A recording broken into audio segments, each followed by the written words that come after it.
are the 10 best books that I read in 2025. I read so many fantastic books this past year. Only 8 books that I read the entire year through came in under 3 stars. So I had a fantastic reading year, and narrowing it down to 10 was so difficult. I've not been able to narrow it down any further either, so these are just in chronological order of the date that I read them. Do not make me pick one. Let's jump right in. One of the first books that I read in 2025 was The Haunted House on Hollow Hill by Derek Landy. I read this twice this year, and that is because it was also released as a podcast audiobook, a full audio production with various different actors, sound effects and everything, and then was also released as a readable page book. And I will say that the audiobook version of this is the 5-star one. This, don't get me wrong, I love Skullduggery Pleasant. I tend to instinctively just give them all 5 stars. I love Skullduggery. This wouldn't have been in the favourite books of the year. I read another Skullduggery that was 5 stars, and it's not in the favourites, but the audio book, oh my god, the sounds were so intense and so well done. You can hear the creaking of the floorboards, the wind moving around. This is set in a hotel, which is the haunted house, and they are trying to solve why it's haunted and to get everyone else safe, basically, to not spoil it. And you get the sounds of the haunting, but also of the creaking of floorboards, the air like blowing around on this hilltop. The acting was fantastically done, the sound editing was beautifully done, and so emotive and just so brilliant, and I can't recommend this enough as the podcast version of it. It is so good. You could listen to it if you've never done any Skullduggery before. You can just dive in and use this as a standalone. Of course there will be some little bits and bobs that feel more at home to someone who's read more books from the series, but there's nothing in here that you couldn't just read on its own, so I highly recommend. You can find it Apple, Spotify, everywhere that does podcasts has it, and it's so damn good. Then a very different vibe for the second book, and that is The Eyes of Gaza by Plestia Alaqad. So this is essentially edited diary entries from Plestia. I have a bookmark still in here. She was 12 years old when she started writing her first diary in 2013. And so obviously this is well before October 7th, and it's about what it's like to live in occupied Palestine and to grow up there, to try and live a normal life, to finish school and to have a boyfriend or a girlfriend, and to be annoyed at your mum because she's making you stay home, and to try and experiment with fashion and to go out with your friends, and to do this all whilst you are under the threat of genocide and whilst you have occupation over your head the entire time.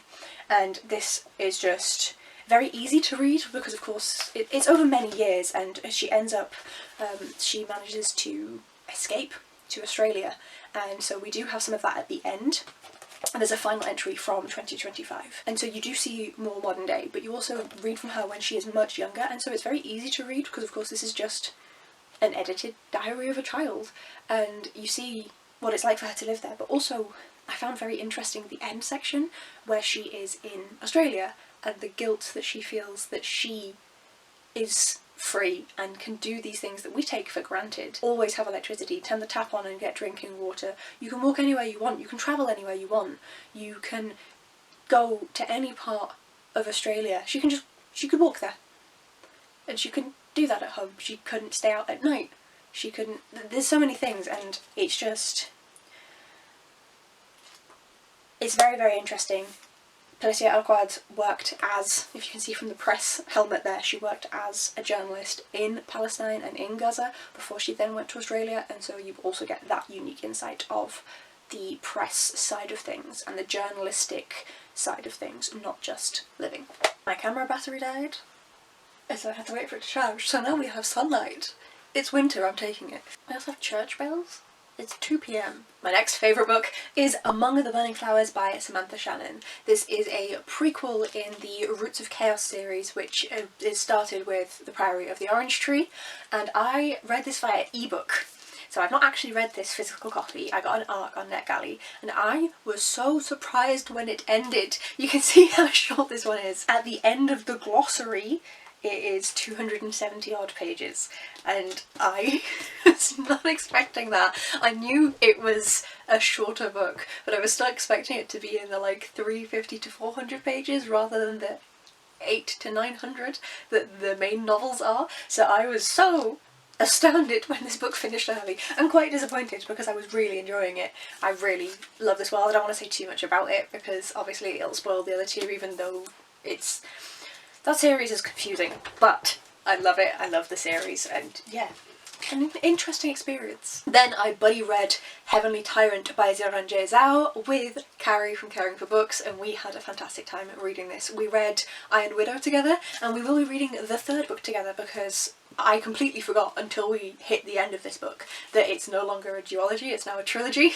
So I was like, no, there's no ending. I thought we had an ending.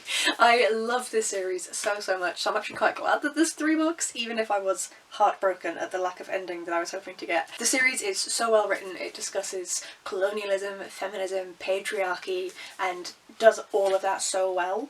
It's just so good, and I'm so excited for the next book. Then, another one I can't really talk about much, The Dark Mirror by Samantha Shannon. This is the 5th book in the Bone Season series, so I don't want to ruin book 1, and I all ruin book 1, ruin the first 4, and I always give a really bad description of book 1.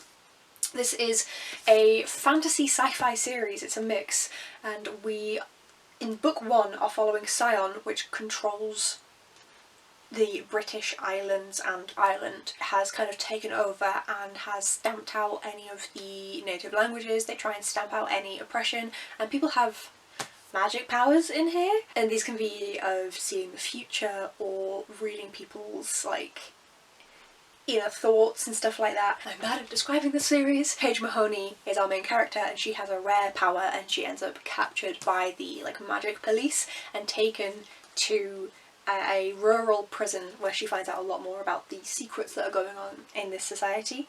This is book 5. We have developed way past that point, and I adore this series. I will die for it. And a book I really did not expect to be anything above a 3-star, let alone on this list, and that is Citadel by Kate Mosse. This is the 3rd book in the Languedoc series, and Labyrinth and Sepulture, the first 2, were fine, but this one was so good. So all 3 of the books have the same premise. They are all set in and around Carcassonne, and they all have 2 time periods in them.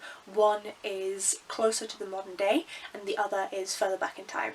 The whole series moves further back in time as it goes, so this one is set in the 300 AD for the old time, and for the modern time is set in the 1940s.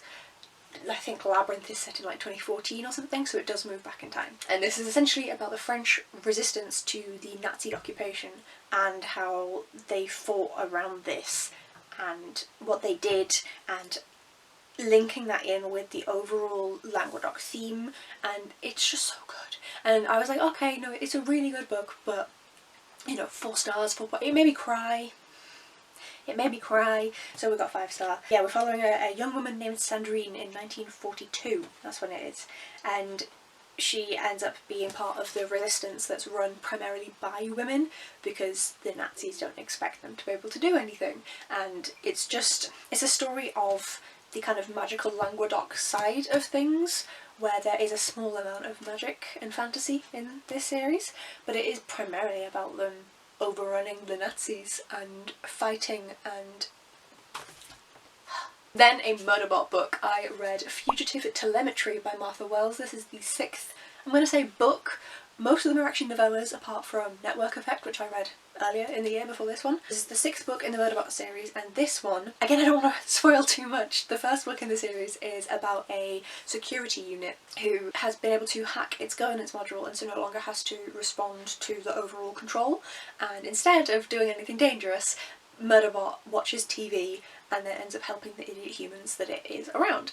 And book 6 actually has them go back to a planet that is linked to the original idiot humans, and they find a dead body, and it's like a mystery book. I feel like that is enough spoiler free, that should be good. And I just love a mystery book which is done well. I already adore Murderbot and all of the characters from the original first story, so to have them then again in here was just fantastic. I don't love it as much as I love book 1, but I think this is 2nd in my ranking. Then next up is a Discworld book. No one is surprised, but this is potentially my favourite ever Discworld book, and that is Monstrous Regiment by Terry Pratchett. I cannot remember which number this is It's like high 30s, low 40s, high 30s. High 30s. This one is a standalone compared to any of the others. We are in a different country, we're not in Ankh-Morpork. Does it tell me what country we're in? No. In the blurb it doesn't, it's in the book, but there's two countries that have been at war against each other for ages, and all of their young men have signed up and gone to war. And we start off this book following a young girl, and she decides that she wants to find her brother who signed up, went to war and has never come home, and so she's going to pretend to be a boy. She's like trained for it, prepared for it, she's trained her like sword skills, and she's cut off all her hair, tries to walk like a boy, and she's going to join the military to find her brother and also to serve her country. All they have on their side is the most artful sergeant in the army and a vampire with a lust for coffee. The points that Pratchett made were ones that I adored. He makes fantastic points about society consistently throughout the entire Discworld series, in every single book, but the ones in this book I specifically really related to and really enjoyed, as well as just really enjoying the plot twists that came along. Obviously I don't want to spoil them, but there was continuous twists throughout the book, which was really enjoyable, and the camaraderie in the group. So the girl's called Polly, and she joins the military, she enlists, and so she has her fellow recruits, and they have that camaraderie that you get when you go through something terrible, and it is just a it's so good. It's so good. And like I said, this is one of the standalones, so Discworld is a confusing series, and even though this is book 30 something, you could pick that book up without having read anything in Discworld before. You will miss some certain nuances, you won't know who certain characters are specifically, but you don't know who most of the characters are anyway, because they're new to this book, so that's always fun. Then I did a challenge. I believe I picked books out of this little pot, which in 2024 was used for all of my new books that I brought in. I put it in the pot and was supposed to read at least one new book a month, and I needed to generate something randomly, so I just took the pot as it was, pulled out a book, and was distressed to find out that it had pulled out a 600-page fantasy. And that was House of Open Wounds by Adrian Tchaikovksy. This is the second book. The first book is called City of Last Chances. This is another military book, actually. I wasn't expecting that. So I can say a bit about this book because it is separate enough from book one that whilst I don't think anyone else has said this, I do think you can read this on its own. But we are following a character who is from the first book, was a priest, a healer and a rebel. And Yasnik ends up finding himself in the hospital regiment for the PAL army, which is the colonizer army that has been taking over all of the countries and communities in the world, including Yasniks. And he ends up in their hospital, and because of certain magic-y gaudy things, he can help them with healing people, but it's very complicated, and that is consistently mentioned throughout the book. And it's a really interesting discussion on colonisation, on healing, on religion, on caring for people, on military, on community. Tchaikovsky is such a brilliant writer. I am mad that it took me this long to get to him. I know I've read some books of his prior to 2025, but I read I think 8 in 2025, and I'm so glad I'm finally on the Tchaikovsky train because he is absolutely fantastic and I am catching up on his backlist. But yeah, this book was just absolutely astounding in everything it was able to talk about, the emotions it was able to evoke, the camaraderie that the group has, the magic system that functions in there, the different variants of the magic system, the different worlds that were introduced that the PALs are invading, and it's amazing. And I am so glad that I picked it out of a fucking jar and was forced to pick it up randomly, because I would have left it for a while otherwise because I was intimidated, and I loved it. That I said I haven't ranked these, but that is potentially, like, that's in the top 5 at least. I don't know if it's the best book of the year, but it's in the top 5 of them. And my last but by no means least favourite book of 2025 is Bitterblue by Kristin Cashore. This is the third book in the Graceling series, so I don't want to say too much, but this is so separate from the first Graceling book that I need to say something. So we're following a Princess Bitterblue, and her father was king of her nation, and he was not a very good king, and he had magical abilities that allowed him to do things he shouldn't have been able to do.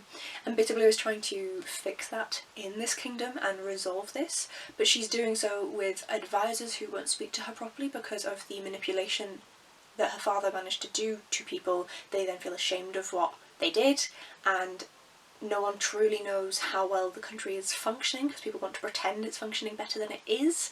And Also, Bitterblue is quite young. She's just turned 18 in this book, and so she's still very young. She's only recently an adult, and so people haven't been telling her things like they should, because they're like, oh, she's a child, leave her be. And so it's about this woman coming into ownership of her own comprehension of the world around her and ensuring that she is the one that is able to get the data that she wants and it's not being curated by others. This is just, it's fantastic. I love the entire series. I am really excited to read Winterkeep and Sea Sparrow at some point in 2026. Fingers crossed I get to both of them. But this was an amazing read, and I'm so glad I read this at the end of 2025. I'm less glad that that plane decided to fly overhead though. These are my 10 best books of 2025. Please let me know in the comments down below, have you read any of these? Do you agree or do you disagree with any of my thoughts on them? I would love to hear what you think about these books. I understand they will not be cups of tea for everyone, but they are mine. Thank you so much for watching, folks, and I will see you in the next video. Bye!